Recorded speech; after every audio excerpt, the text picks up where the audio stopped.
Chris Marks, Three Little Pigs, Rubs and Sauces. Today, guys, I want to do a review on my new Memphis grill that I purchased from BBQ Authority in Louisville, Illinois.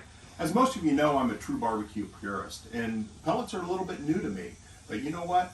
What I want to do with that pellet is I want to get as close as that charcoal flavor as I can get. And you know what? That's what I'm working for.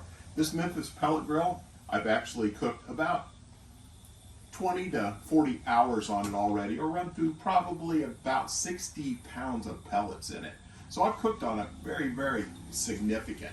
And what I've noticed is it's simple to use. It's simple to turn on. You set it, you pretty much forget it. So what I'd like to do is I just first of all like to sort of break down this grill and show you what the differences are.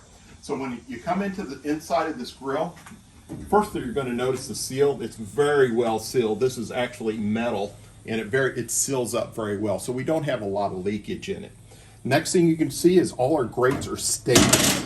I really like the stainless steel grates, nice and thick. We have multiple layers that we can smoke on. We also have the option to pick up another layer if we'd like to do that. But more importantly, what I'd like to show you is inside of this. Currently right here, this is the grilling plate. This allows it to run right around 750 degrees, or basically give you a direct grill. Great for hamburgers, great for reverse searing steaks.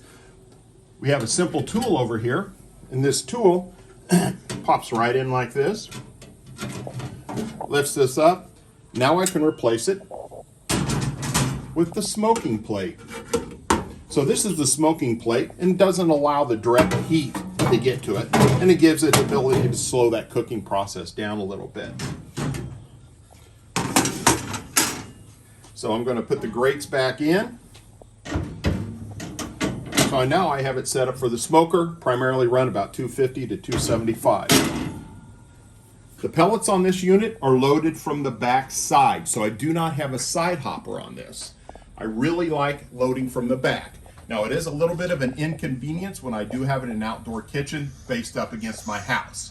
But traditionally it's on a stand. I can move it back and forth.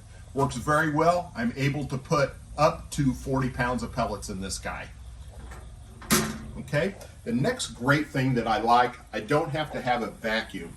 I always hated on my other grills, that pellet grills that I have, you have to have a vacuum to vacuum it out. So what it does is, as the pellets drop, they drop down into this pan underneath, drops down into these little containers. You can just clean them and throw them away. The grease does the same thing. When I cook the beef ribs, when I cook the brisket, it all drained down into this pan. Simple to clean up, really easy to do. Okay? So my overall deal about pellet cookers are this. They're great, they're easy to use, they work well. So the one thing you notice I haven't talked about is the electronics.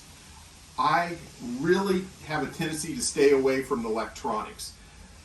Again, what I found out is we concentrate more on the electronics, playing around with electronics, with the apps, with setting it up wireless, than we do to the actual cooking.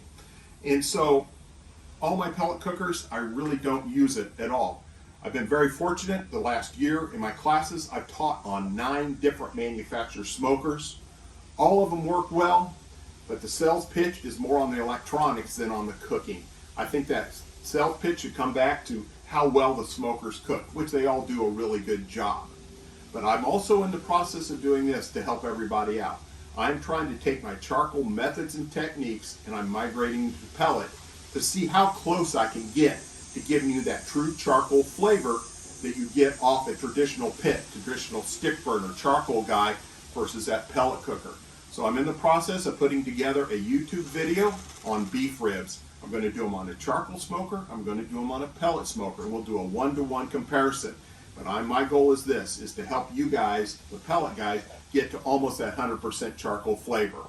Again, you can check Chris Marks out. I'll be out on YouTube. As soon as I get that video out, we'll post it.